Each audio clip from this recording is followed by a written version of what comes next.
Assalamualaikum teman-teman, balik lagi bersama kami di kisah horor ya. Kali ini saya akan bercerita Kualat Gunung Pulau Sari, Ocos Bola Api Part 7 ya. Sebelum cerita kita mulai, alangkah baiknya tekan tombol subscribe, like, dan komen.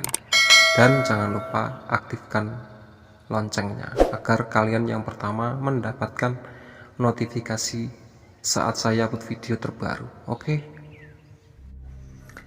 Nek, jalannya pulang ke arah mana ya? Aku bertanya dengan sangat hati-hati. Ia menyeringai seolah ingin mengatakan sesuatu. Tangannya menunjuk ke arah timur sambil tersenyum ramah. Tapi tiba-tiba wajahnya berubah menjadi sangat ketakutan saat melihat bola api melayang di langit. Ocos, katanya terbata-bata. Dia sangat panik. Nenek itu lalu melihat lagi ke arahku. Kali ini dia mendekat. Langkahnya berat karena punggungnya menggendong kayu bakar.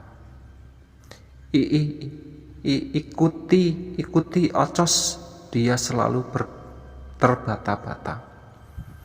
Mungkin karena sudah tua, jadi dia mengalami gangguan dalam bicara. Nenek itu menarik lenganku, sepertinya dia mau membawa sesuatu tempat. Sesekali dia mendongak ke langit, melihat bola api yang terus mengikutiku. Kita mau kemana, Nek? Ke sana, rumah, katanya sambil menepuk dadanya sendiri. Aku tahu mungkin aku akan dibawa ke rumahnya. Aku rasa nenek ini bukan jelmaan jin. Dia ada tampang orang jahat di wajahnya. Lagi pula, kejahatan apa yang bisa dilakukan seorang nenek seperti dia? Lebih baik aku tidak lagi mencurigainya. Siapa tahu dia bisa menolongku. Tidak lama kemudian, aku tiba di sebuah rumah panggung. Rumah itu terlihat lebih rapi daripada gubuk yang kutemui beberapa hari lalu. Ada 2 jendela kaca di bagian depannya. Aku tidak menyangka ada sebuah rumah di tengah hutan seperti ini. Cahaya temaram dari lampu canting terlihat dari jendela itu.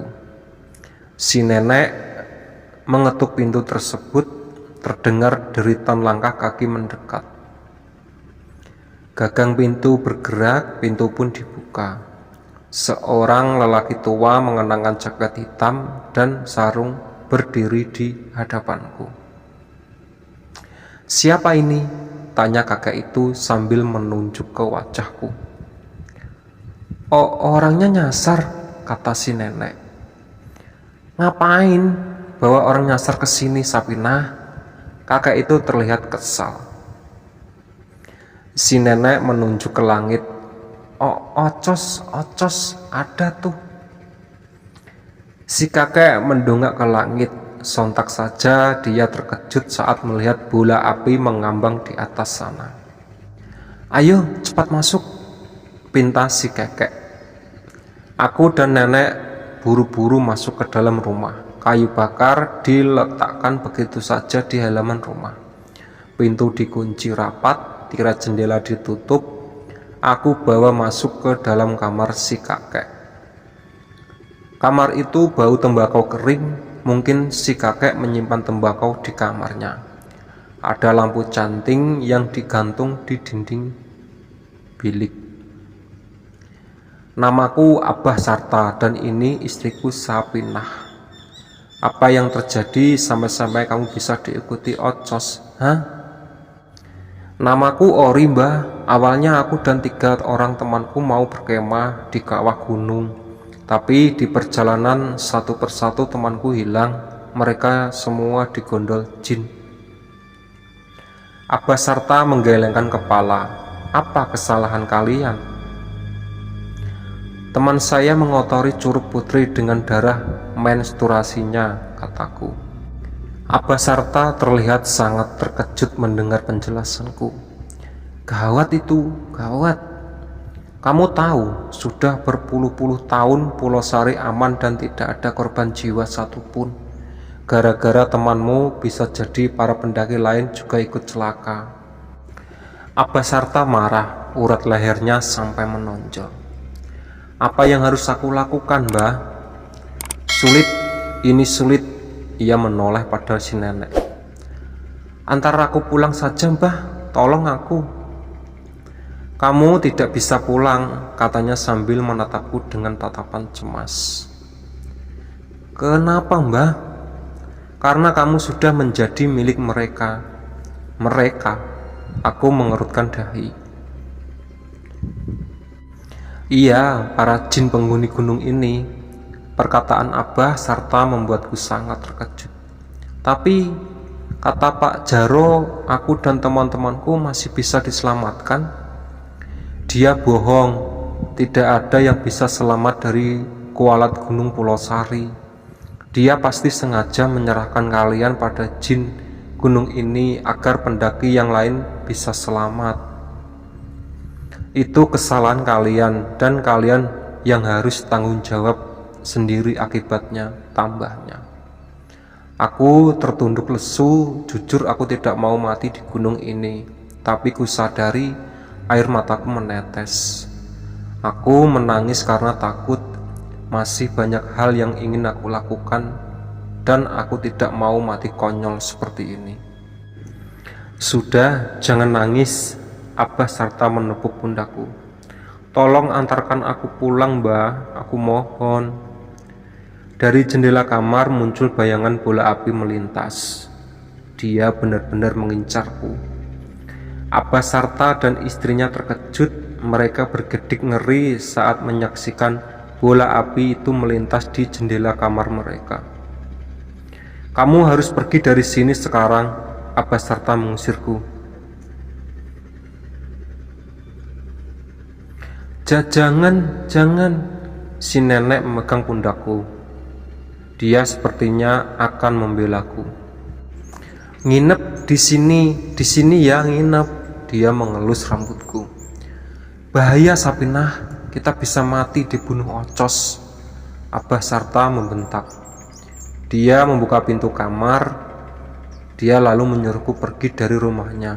Aku tetap tidak beranjak, sebab aku tahu di luar sana lebih berbahaya.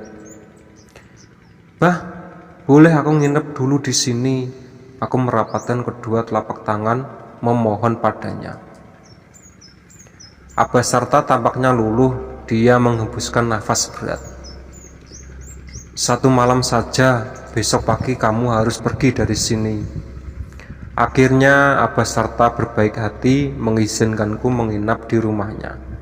Dia menunjukkan sebuah kamar untukku. Ada kasur kapuk dan bantal di dalam kamar itu. Juga lemari kayu yang terlihat sudah usang.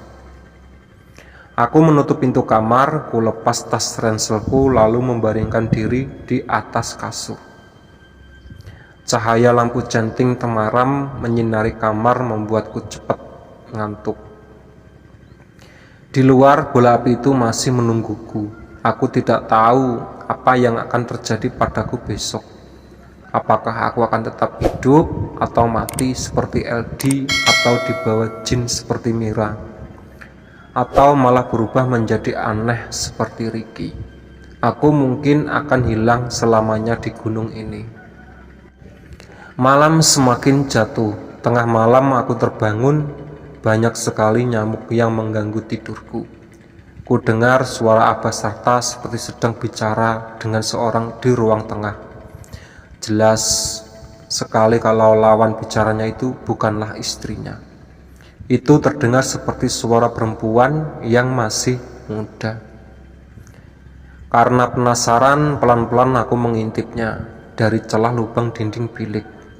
Tampak Abah Sarta sedang berbicara dengan seorang wanita cantik. Mereka duduk saling berhadapan. Pakaian wanita itu seperti putri kerajaan. Ia mengenakan kebaya merah dan sarung batik keemasan bermotif bunga. Rambutnya kondek, banyak pernak-pernik emas di rambutnya. Sumuhun Nyai, Abah Sarta mengangguk-angguk. Ia tidak berani menatap wajah wanita itu. Entong nganguan cocowan kula, wanita itu dalam bahasa Sunda. Aku mengerti artinya, jangan mengganggu mainan saya. Sumuhun Nyai, hampura kula, Abah Sarta mengangguk. Aku semakin takut. Wanita itu menoleh ke arahku. Ia tersenyum dingin, wajahnya putih, tidak wajar seperti patung lilin. Aku menjauh dari dinding bilik lalu kembali ke tempat tidur.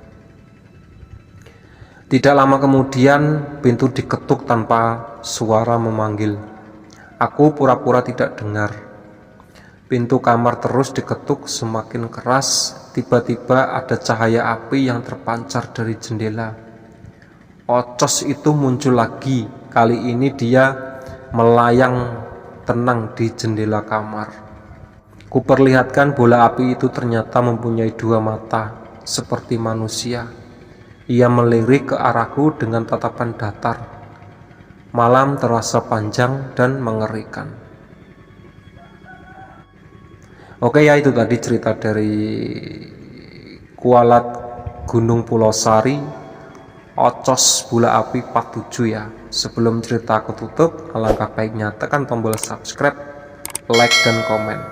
Dan jangan lupa aktifkan loncengnya agar kalian yang pertama mendapatkan notifikasi saat saya upload video. Oke, assalamualaikum warahmatullahi wabarakatuh. Bye bye.